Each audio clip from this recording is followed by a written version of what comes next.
How's it going, Andrew? What's going on, Matt? Not much, not much. Looks like you're a Trying to sick get boy. settled in.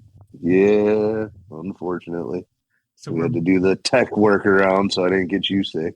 yep, we're back on the record via the interwebs because Matt decided to get sick today. Yeah, well, 3-year-old in preschool brings home lots of stuff. We're basically we're basically just going back and forth swapping diseases. Is what it feels like right Right. now. Yeah, Passing no it kidding. around, passing it around. This one was gone and then it came back this afternoon. So, yeah, it's been a lot of fun. I'm sure it has something to do with all the stress over the last 4 weeks, too. So, Coming back for one more scare. yeah, taking one more stab at, getting rid of me. So that MM degree the other day, that was a good That was day. that was pretty awesome, actually. That was, I would say, the culmination of a year's worth of degree work showed itself in that degree because it was probably the best one we've conferred all year. So, for our listeners, we had been reached out to by a local lodge who, due to some scheduling conflicts, they were going to have a hard time doing an MM degree for one of their fellow crafts, and they didn't want to make him wait too long. So, they had reached out to our lodge to see if we could do some help for them. And it Yep. really turned into a pretty cool night because we had how many visitors do you think we had? Ooh, I don't even know. I didn't count. I should have taken account of the room, but I didn't. I was just happy when I made it through all the introductions at the beginning. I think it was So probably like 50 or 60 total. It felt like, I mean, it was a lot for a degree night. Maybe 40 to be a fair. 40. I would say probably 35 or 40 people. Yeah, it was a So good turnout. The degree was an absolute blast. The candidate going through, who is a listener, so we can give him props. Really great brother. Happy to have him reach the third degree, and it was quite a lot of fun. yeah, and he really took it all to heart. He got a little emotional. It was a good night. It was an excellent degree. I'm super proud of that degree team. So Cool. Yeah. Well, I know that you're sick, so we don't need to drag it out too long so you can get some rest, but we will hit the music and we'll kick it off. there's no rest for the wicked. Loosen up your ties and roll up your sleeves. It's time for fellowship with Matt and Andrew. The views and opinions expressed on this podcast are not necessarily the views and opinions of the Grand Lodge of Wisconsin or any other Grand Lodge or any appended body. All right. So today I thought of a fun topic, and by thought of it, it means I was inspired. So Right. this past month, the Wisconsin Masonic Journal had an article come out by brother Pat Choka, who's been on our podcast, talking about, it was titled "It Takes One to Know One," and it was talking about how we use the line to make good men better, but we don't always quite flesh out the context and what it means to be a good man. So, Right. No, it was a really well written article too. I enjoyed it. and what I liked about it, it was kind of thought provoking. And I went, this would be something I'd like to talk to Matt about on the podcast because it does bring up a good question. So it asks us to examine what is a good man versus a nice man. Is one of the examples it distinguishes, saying that we're oftentimes mixing up nice men and good men. So we've always heard, I've heard it more than once when someone's joining, like, oh, well, he's a nice guy. And you're like, okay, that's good. But that doesn't mean he's in. We need to find out if he's a good man. So Right. I guess I asked you that question. What do you think the difference is between a nice man and a good man? Well, I think I would have to agree with worshipful brother Pat on like the way he put it in that, you can be nice, but you can be nice for ulterior motives. It's very easy. It's very easy to be a nice person when you're thinking you're going to gain something out of it versus like a good man who's going to do the right thing and be nice and be caring and all that kind of stuff just because that's the right way to live his life. Like, I think the difference is, and this has kind of become a cliche saying over the years, But I think the good man reference that you always see on like inspirational posters, where it's like a good man, you can know a good man by what he does when he thinks no one is watching. Is a good way to put it. You know, a nice man might only be nice in the presence of other people and be somebody completely different when he thinks no one is watching. Or whereas the a good man difference, is or the difference between when he's in public or at home. Like I knew some guys, like especially growing up, like some dads in the nicest way, who when you would see them like at school events and stuff, they were like super nice, super charismatic. But then if you went to a sleepover, you'd see the other side and be like, oh my God, he's scary. I'm scared of that guy. Like, you know, Right. I definitely have strong memories of that. And that's like, I think he lays it out well in the idea that not saying that some people are nice men and then behind the scenes they're bad people. I mean, that exists. Sure. That's one thing to definitely look out for. But another way that I like to look at it is a nice man can just be purely a people pleaser. So it doesn't mean that they do necessarily immoral things. It just means they will always kind of do the least resisting option and always go with what's most pleasing, not necessarily what's right. You know what I mean? Yeah, no, I get what you're saying, and you know, I would agree with that statement. That's sometimes with like the nice men, you run into the yes men and the stuff like that, where it's, you know, they're gonna take the path of least resistance. They're gonna take the option that benefits them the most, but they're gonna look nice while doing it, right? You know, I'm not saying all nice. I think we should quantify this, you know, but I suppose just for the sake of the argument, yeah, if you're a good guy, then you're not like that, and if you're a nice guy, then could potentially be like that. But if you're a nice guy and you're not like the nice guy like we're using it, then that would make you a good guy. So yeah, sorry, I went in a circular. I mean, I like to view it that not every nice man is a good man, but not every good man is a nice man. But there can also be nice, good men. So, like, I think kind of what Worst Brother Pat brings up is that when we are thinking about investigating candidates, we have to look past just them being nice and pleasant and say, are they actually a good man? So that brings up what is a good man. And I think that there's a lot of examples that we look at within our ritual that we endeavor to describe a good man. And when you think about it, when we're doing our investigations on candidates, it says, how well do they represent Masonic principles? And I think that's kind of gleaning at as trying to say, if we describe a good man as this, are they going to be a good man? And I think in what we were just talking about, we are saying a good man is someone who acts with integrity and does good things without an expectation of reward, or it's not their main priority. So when you're thinking of a good man, I always think of someone who values like honesty, compassion, morality, civility, things like that. Right.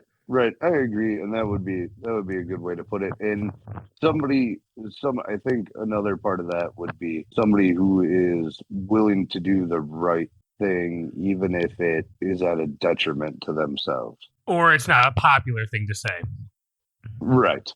Yeah. Yeah. You know, they might lose points or lose favor by doing the right thing, but they're going to do it anyways because, well, it's the right thing, you know? Yeah. What did we call that? I think in a past episode when we're talking moral courage is what that's called. Being willing to stand up for what is right, even if, you know, maybe you're in a room and there's 10 people, so you have that, I forget the name, collective bias, where when 10 people say the wrong thing, you don't want to be the odd man out who's like, oh, I guess it's fine, to be able to kind of distinguish between right.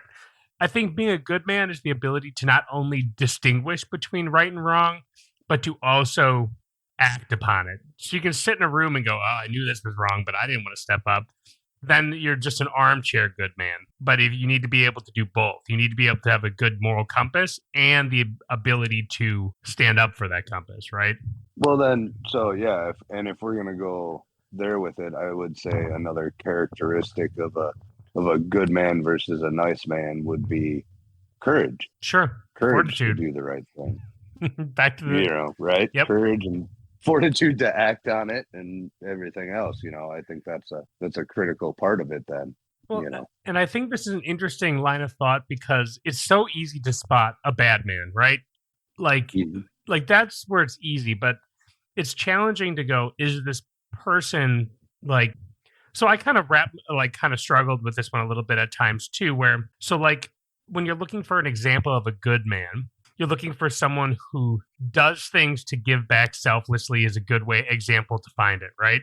But I've seen a lot of people, and to a certain extent, probably myself included, who were nice men and never had an opportunity to really have a good foundation to give back from, become good men through the craft. So I know that we're trying to kind of unpack to make a good man better and saying we're not here to make an unauthentically nice man into a good man because we can't do that. So I feel like it is kind of like a gray line to say, hey, does this guy have potential like to be a good man, but he hasn't had the outlet yet? Or is he just nice because he wants some sort of reward? Or is he just nice because he wants to make people happy? Or does he need an outlet? It's complicated. Right. Well, yeah, it is. And I mean, you're always going to be dealing with people's egos throughout that too, right? Like, is he being nice to feed his own ego? Or, like you said, does he expect to get some sort of a reward from it? It's the same thing. I mean, that's feeding your ego at that point, that ever hungry wolf known as ego. Yep. The one you feed. And I think it's interesting too, because even within our honorable craft, I have seen both types of men within it. I've seen men that authentically just want to serve and do good. And I've seen men who I think, in the craft, we call them title chasers, right? I've heard that term thrown around within Masonry. Someone who's doing it for the title, not for the service. And I think when you think about make a good man better and you think about what a good man is, it should be a good check to say, why am I doing what I'm doing within our craft? Am I doing it because I want to serve, or am I doing it because I want the accolade? I think that's important to remember. Yeah, no, that is important to remember. And, you'll always get title chasers. And I think that feeds into, that's a ego-driven thing again. Would I say that all nice guys are title chasers? No. But would I say that they're more likely to be? Yes. And they're also the ones that are more likely to not push back on stuff they find to be wrong, or at least not, on board. And they would just kind of be the yes men to continue to gain, the higher and higher titles. Well, and I feel like I've definitely, even in my short, I guess, I had my 5th year anniversary a couple of weeks ago, or a week ago, I believe. Yeah, 11/7. Yeah. It's been 5 years as a Mason. And woohoo.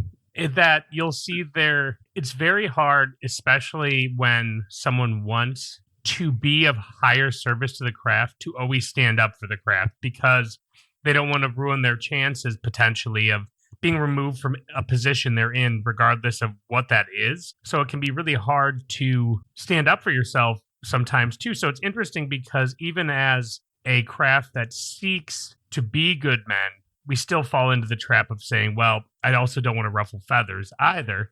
And it just really depends. And I feel like that's super challenging too, even for good men to overcome. Right. And it is. And sometimes that's where the line gets like a little bit blurred, because, someone who's like a nice guy and just going along with the flow and trying to move up the ranks, that self-benefit aspect of it, is doing it because they want to do it for themselves. Whereas like a good man might understand for a while that there's, for lack of a better term, and I'm not saying this is always what goes on, but that you have to play the game for a minute to get into a position where you can make a difference, make a difference. Right. So, and, you're doing it selfishly or selflessly. There we go. Whereas a nice guy is doing it selfishly and, not for the benefit of the craft. And, a good man finds a higher purpose in it. And, people can confuse that with, oh, he wants to be this because he thinks he can change things. Well, sometimes things need to be changed. Yep. And then you have to remember, it's like, is it being changed for the right reasons, or are you changing it because you just want to leave your legacy on it? Like, and that's where it can get Right. slippy too. So not to like shift us in another direction, but I was trying to think of what ways does the craft use other cliches to, instead of make a good man better, to try to inform us how to be good men. And I think the one that kind of stuck out to me was in the entered apprentice degree, when we tell them to be a good man and true, to be good men and true, meaning be good men and do it for the right reasons. And the whole point of being a good man true is to support the principles of brotherly love, relief, and truth. So it's like you have to have your moral compass somewhere, and they say, is what you're doing supporting our tenets, right? Right. Well, and I think it's important that, you don't sacrifice your moral compass. You always keep those tenets in sight, and, you strive towards them by being a moral person and having the courage to act morally and to speak out about things that are wrong and try to, with civility, find a resolution to them. Well, and I think the values of brotherly love, relief, and truth supports being a good man in the way that, so brotherly love, for example, right? People could say, like, yeah, that just means being friends, but it means more than that, right? It means like going above and beyond for one another. And so good men will naturally seek the company of other good men. We've talked about this before, like iron sharpens iron, so a good man sharpens another. So by supporting brotherly love as a good man, you're supporting your ability to improve as a good man. Does that make sense? That does. No, that definitely makes sense. I mean, being in the company of good men is always just a way to improve yourself. And I think what was getting alluded to a little bit by our earlier conversation, the whole like nice guy versus or nice man versus good man thing, is that, nice men are almost like wolves in sheep's clothing, right? Like that they can be. They can be. Yep. Right. Yep. So thank you for correcting me on that. But yeah, they can be, which would, which again, it makes it hard to differentiate between the two. And it is not always easy to identify which is which. You just kind of got to take a stab sometimes and hope you were right. Yeah, and I think like, so when I do interviews, sometimes I like to ask, so like not everyone has had the opportunity to do like obvious, like selfless things. So like I've asked in an interview committee, what is one thing that like, if I've talked to them, like I build up to it, like, oh, they have a family, they're into like, helping out their parents, doing all this type of stuff, is asked like, what's one thing that you're proud of that you've done in the last year to support your whatever it might be. So if it's to support your family recently, that I'll hear stories of someone being like, yeah, my mom was having some issues this week, so I spent the whole week, I took off work and I went and helped her. Like, and I'll look for examples like that to kind of gleam at, like, what are you doing that mostly is an inconvenience for you? Like, what are you doing that's a pure inconvenience, but because you've noticed the right thing to do? And I think sometimes you have to go a little bit beneath the surface to find those types of examples to really glean if someone is more than just a people pleaser and actually puts their money where their mouth is. Right. I would agree with most of that. Sorry, I lost my train of thought while you were going on that point. Don't call it a tangent. No.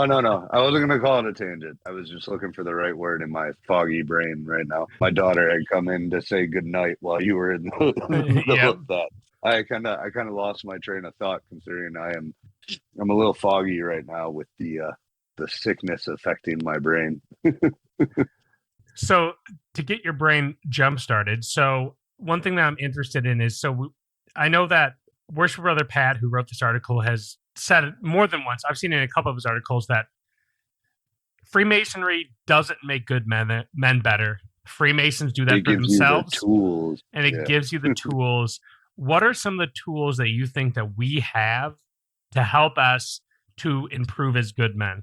Well, I think the first and most important tool is something we touched on earlier, which would be the presence of other good men, right? Like, I think that is your number one, resource in the bucket of things we have is the brothers that are good men that you're surrounded by, and their wisdom and their knowledge and their sage advice and everything that comes with that, and just their company and seeing how they act and watching them and learning from them. I think that's the biggest tool that we can offer to good men. And yes, I think that's why it's the first on our list of our tenets is brotherly love, or friendship, morality, and brotherly love, etc.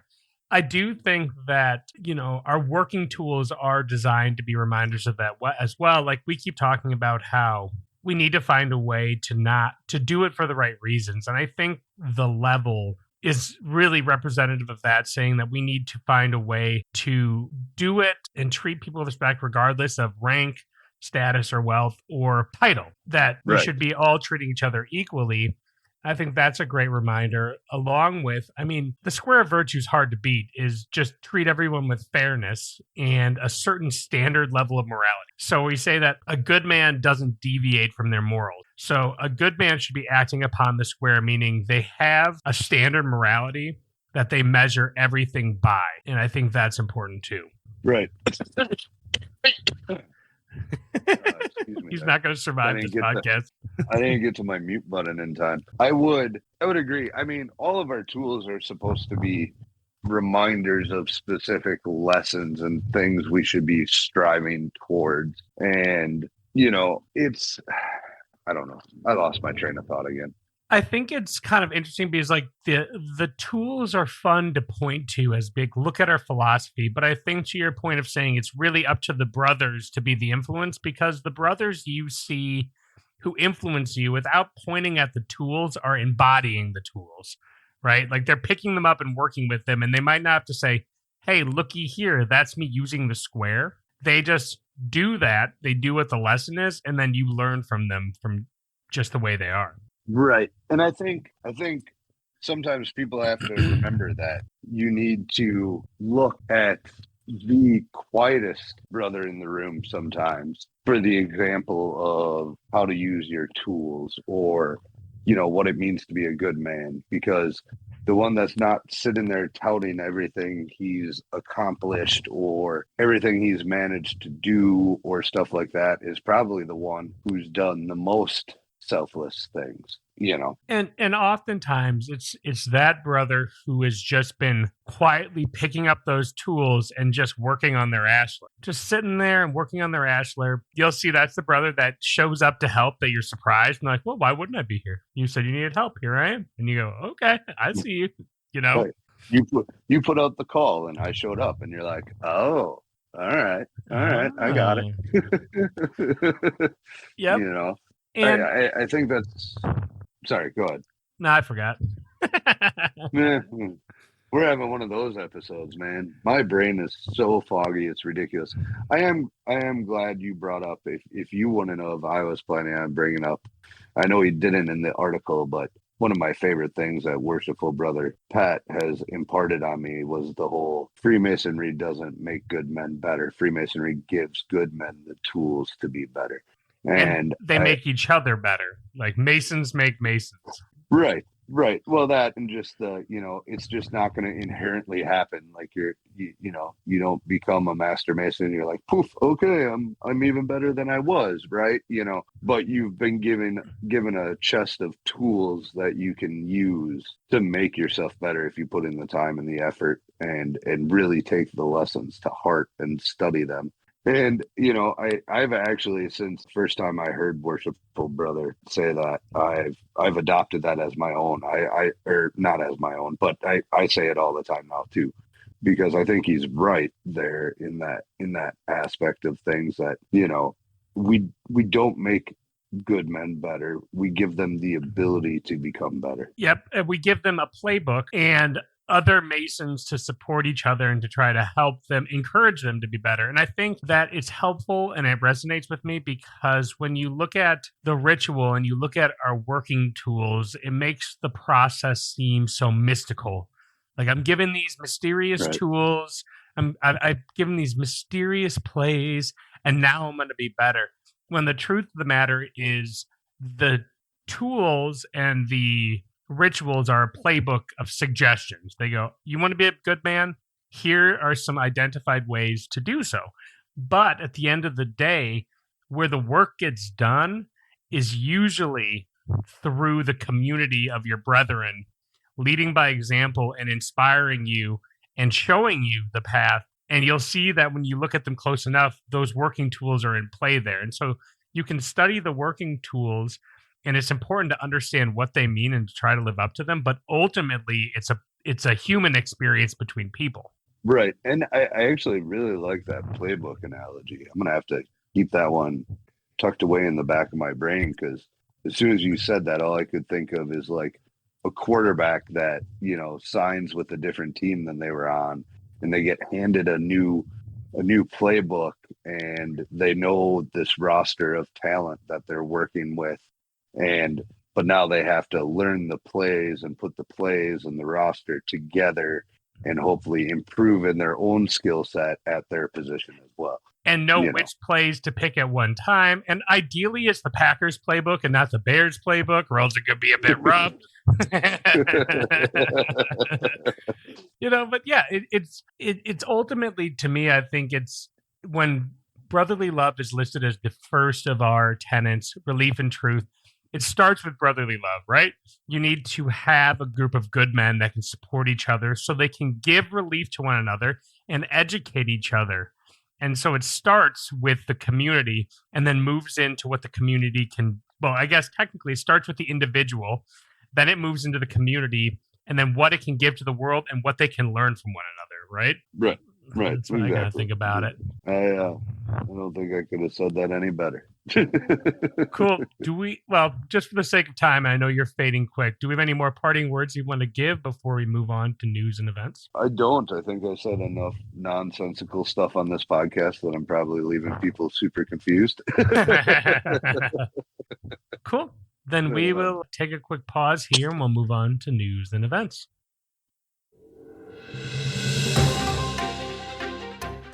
All right. So what's been going on around Wisconsin? So we've got a news article I wanted to bring to you guys today about Frontier Badger Lodge.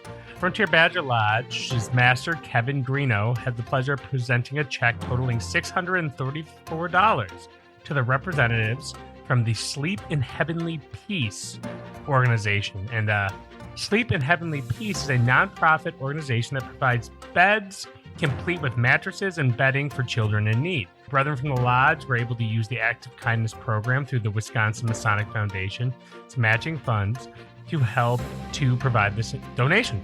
So awesome. That is awesome. Seems like a really, really good organization to support. Getting beds for kids. I mean, that's a big deal. Right.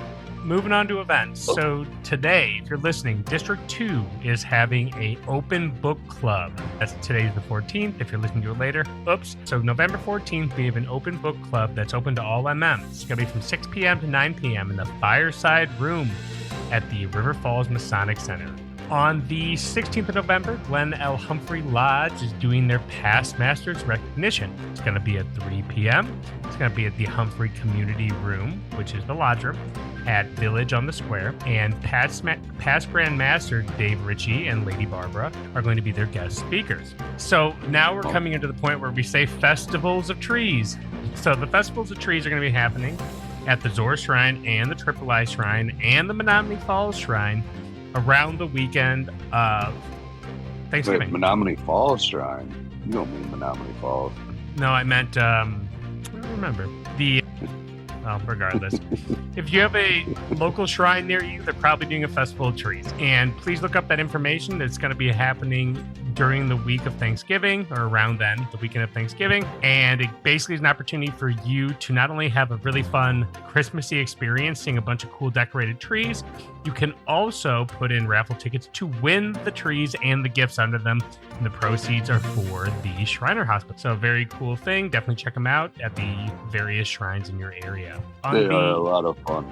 I know I'm planning on going this year for sure. On November 20th, Prairie du Chien Lodge number 8 is having their annual deer camp night. It's going to be at 6 p.m. You're going to have a meal followed by a speaker from the National Wild Turkey Federation. the turkey speaker. Everyone is encouraged to wear camo or blaze orange, and it's open to friends and family. For more information, reach out to Prairie du Chien Lodge. Last but not least, for November, from the 21st, Wacoma Lodge number 90 is doing their installation of officers. It's going to be at 7 p.m. It's going to be at Cookeville Masonic Center. And that will wrap up November. Awesome. Cool. Well, thank you to our listeners for tuning in. Please be sure to follow us on our socials, Instagram, Facebook, X, TikTok. TikTok. Yep. And you can always email us at timeforfellowship@gmail.com. Do you have something you want to add? TikTok hasn't gotten TikTok hasn't gotten a video in a couple of weeks because we haven't recorded till Wednesday night, so I don't know what to talk about in that. Talk about life. So yeah, right. So when Andrew and I can be done being sick alternately, and now that I'm done moving and get more on a regular recording schedule again, you'll see me back on Facebook Reels and TikTok. Cool. Well, thank you to everyone for listening. Be sure to share and get the word out about us. Otherwise, I hope you guys have a wonderful day. All right. Have a good one. Thanks for listening. All right. Take care. Bye.